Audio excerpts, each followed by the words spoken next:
College में भूतों की रैगिंग। मैं यहाँ पर सभी नए बच्चों की रैगिंग करता हूँ। इस कॉलेज में जो भी नया आता है मैं उसे नहीं छोड़ता हूँ, क्योंकि मैं एक सीनियर भूत हूँ।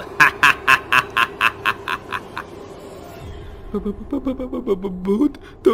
तुम एक भूत हो? मुझे जाने दो, मैं तो तुम्हें जानता भी नहीं।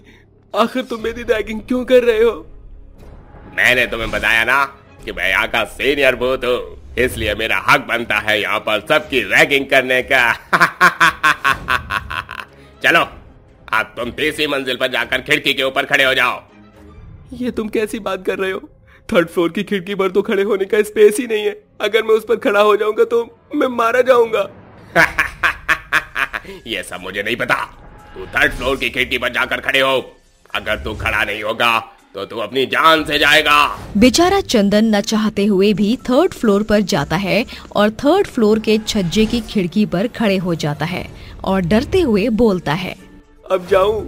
मैं तुम्हारे कहने पर यहाँ खड़ा हो चुका हूँ। मुझे जाने दो।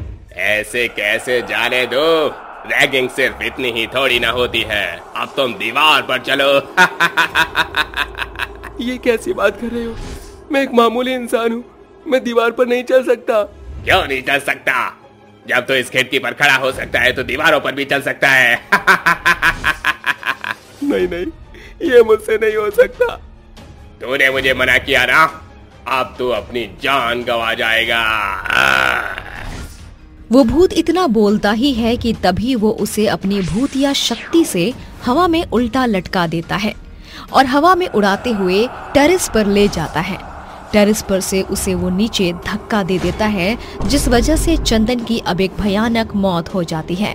ये देखकर वो खूब जोर जोर से हंसने लगता है और हंसते हुए वहाँ से गायब हो जाता है।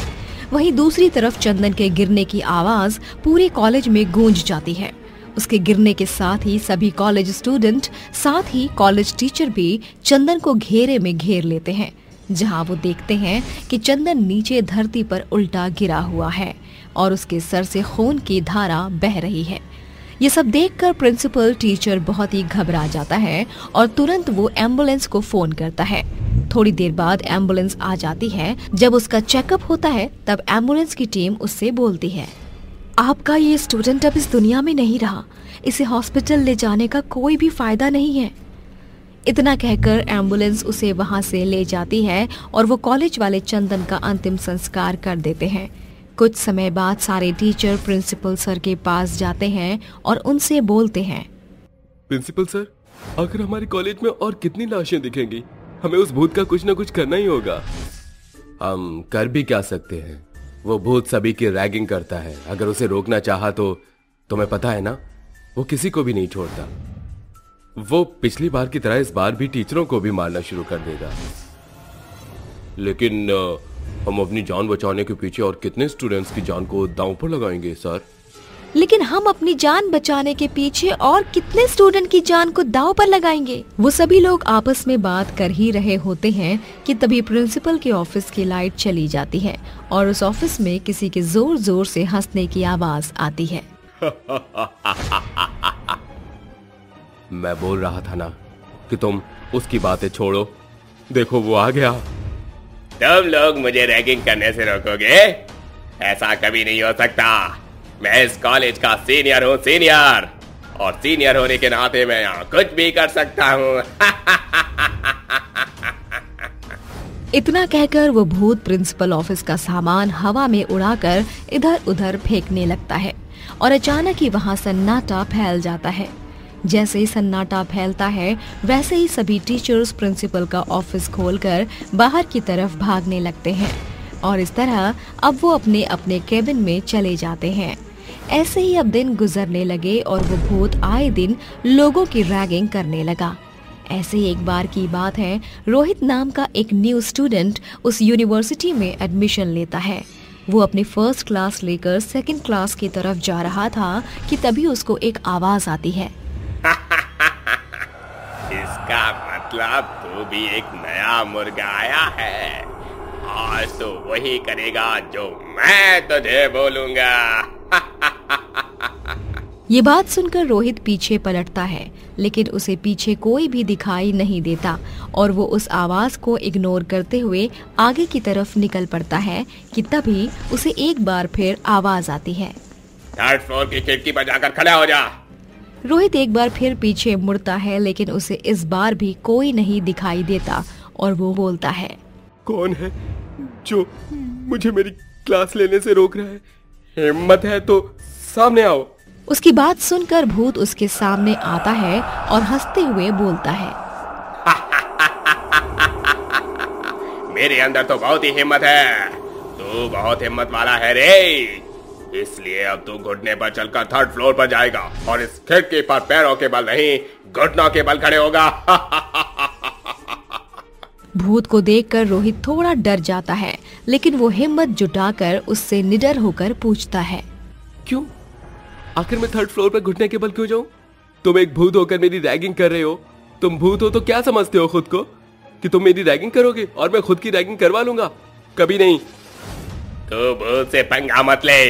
जैसा जैसा बोल रहा हूँ वैसा वैसा तुझे करना ही होगा, वरना तू अपनी जान से हाथ धो बैठेगा। मुझे मरने से डर नहीं लगता। अगर मुझे मार कर तुझे शांति मिलेगी तो तू मार दे, लेकिन हाँ, मरने से पहले मैं अपनी एक इच्छा जाहिर करना चाहूंगा। कर, तू अपनी इच्छा जाहिर कर। तू आखिर इस तरह इंसानों की रैगिंग क्यों करता है? आखिर तुझे मिलता क्या है रैगिंग करके? मुझे तेरा सच जानना है। बताता हूँ। तुझे मेरा सच जानना है तो सुन। मैं इसी कॉलेज में एक स्टूडेंट था। इस कॉलेज में एक बदमाश सभी की रैगिंग करता था, और वो बदमाश कोई और नहीं बल्कि इस प्रिंसिपल का बेटा था। वो सबके साथ गलत करता था। ऐसा ही उसने मेरे साथ भी किया। 3rd फ्लोर पर मुझे भेजकर खिड़की पर खड़े करवा दिया था, और जब मैं खिड़की पर खड़ा हुआ तब पीछे से वो आया और मुझे धक्का मार दिया, और इस तरह मेरी मौत हो गई। उस दिन मैं मर तो गया, लेकिन मेरी आत्मा इसी कॉलेज में भटकती रह गई। तब से मैंने कसम खा ली कि अब से यहाँ पर रैगिंग किया करूंगा। इस प्रिंसिपल के बेटे को तो मैंने कब का मार दिया, और अब मैं यहाँ पर राज कर रहा हूँ।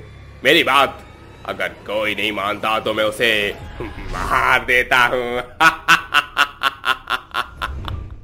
तूने जब अपने कातिल को मार दिया तो तू यहाँ से चला जाना। जैसे तू बेकसूर था वैसे ही यहाँ का हर एक स्टूडेंट बेकसूर है। अपनी मर्दानगी, अपनी पावर किसी को मारकर या उस पर अपना हक जताकर नहीं किया जाता। पहले तू भी तो एक मामूली इंसान था। सोच, तुझे कितना दर्द होता होगा जब तेरी रैगिंग हुआ करती थी। रोहित की बात सुनकर भूत अपने दिन याद करने लगता है कि किस तरह उसके साथ रैगिंग हुआ करती थी। वो हमेशा रैगिंग ना करने को भी मना किया करता था, लेकिन जबरदस्ती उसके साथ रैगिंग हुआ करती थी। ये सब सोचकर भूत बोलता है, रोहित, आज तुमने मुझ जैसे हैवान के अंदर एक नई इंसानियत जगा दी है। अब मैं यहाँ पर किसी को भी परेशान नहीं करूंगा। अगर तुम ये चाहते हो कि मैं यहाँ से चला जाऊं तो मेरे नाम की पूजा करवा दो। मैं यहाँ से अपने आप चला जाऊंगा। उसकी बात से रोहित सहमत होता है और ये सारी बात वो अपने प्रिंसिपल को बता देता है, जिसके बाद रोहित प्रिंसिपल के साथ मिलकर उसके नाम का हवन करवाता है और वो भूत अपने आप वहाँ से चले जाता है। इस तरह अब उस कॉलेज में किसी की रैगिंग नहीं हुई और न ही किसी की मौत हुई। वहाँ पर अब सभी स्टूडेंट अच्छे से पढ़ने लगे।